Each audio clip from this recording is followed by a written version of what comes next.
குன்றக்குடி முருகன் கோயில் தைப்பூசம் இல்லை இதெல்லாம் அப்படி வந்தோம். இதை பாருங்க, இதான் குன்றக்குடி முருகன் கோயில் கோபுரம். அதற்கு எதிரே மேற்குப்புறம் பார்த்தீங்கன்னா இந்திய தொல்லியல் துறை சார்பாக ஒரு நினைவு சின்னம் பாதுகாக்கப்பட்ட பகுதியாக அறிவிக்கப்பட்டிருக்கு. இந்த இருக்கு பாருங்களேன், இந்திய தொல்லியல் துறை சார்பாக பாதுகாக்கப்பட்ட ஒரு பகுதிங்கிறதுக்கான தகவல் வளம் வச்சுருக்காங்களா. இந்த பகுதியில் என்ன அப்படின்னா சமணர்கள் வாழ்ந்ததா சொல்லப்படுது. சொல்லப்படுது. இதில் பாருங்க, இது மிகப்பெரிய மலை. இந்த மலையை குடைஞ்சு ஒரு கோயில் உருவாக்குறதா தெரியுது. அந்த கோயில் நுழைகிற இடத்துல பார்த்தீங்கன்னா ஒரு வேல் இருக்கு. வேலுக்கு நேர் எதிர ஒரு வைரவர் சிலை, பழமை காலத்து வைரவர் சிலை ஒன்று இருக்குது. அப்படியே பாருங்க, நம்ம மண்டபத்துக்குள்ள போவோம்.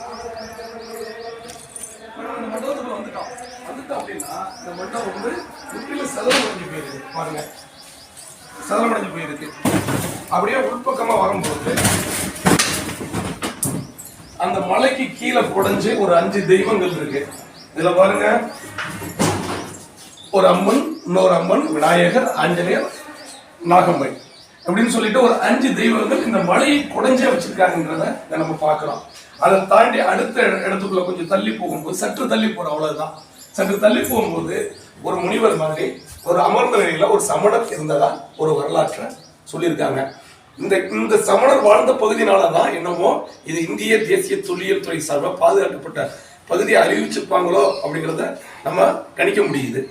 இதே போல இங்க மனிதர்கள் சமணர்கள் வாழ்ந்ததுக்காக அந்த காலத்துல ஒரு நீர்நிலைகளை உருவாக்குறதுக்கான சோடுகள் அங்க இருக்கு.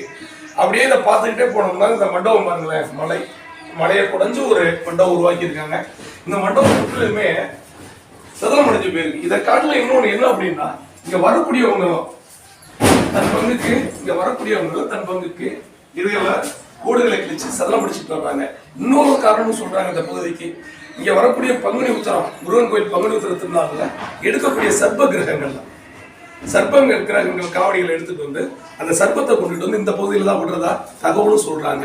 இப்ப என்ன அப்படின்னா, நம்மளுடைய வேண்டுதல் என்ன அப்படின்னா, வேண்டுகோளை என்ன வைக்கிறோம் அப்படின்னா, இந்த பகுதி இந்திய தொல்லியல் துறை பாதுகாக்கப்பட்ட நினைவு சின்னம் என்கின்றத சொல்லோடு விட்டுடாம இதை மேம்படுத்தணும். இதை பாதுகாக்கப்பட்ட பகுதியை அறிவிச்சு இது மேம்படுத்தி பராமரிப்பு செய்யணுங்கிறது சமூக ஆர்வலோட கோரிக்கையாகவும் நம்ம கோரிக்கையாகவும் இருக்கு. வணக்கம். கோயிலுக்கு பார்த்தீங்க அப்படின்னு சொன்னீங்கன்னா, இந்த பாருங்க, உருவங்கள் வரைஞ்சிருக்கு பாருங்களேன். உருவங்கள் ஏதோ மனிதர்கள் வாழ்ந்ததுக்கான அடித்தளங்கள் இருக்கு, நிறைய இருக்கு பாருங்க.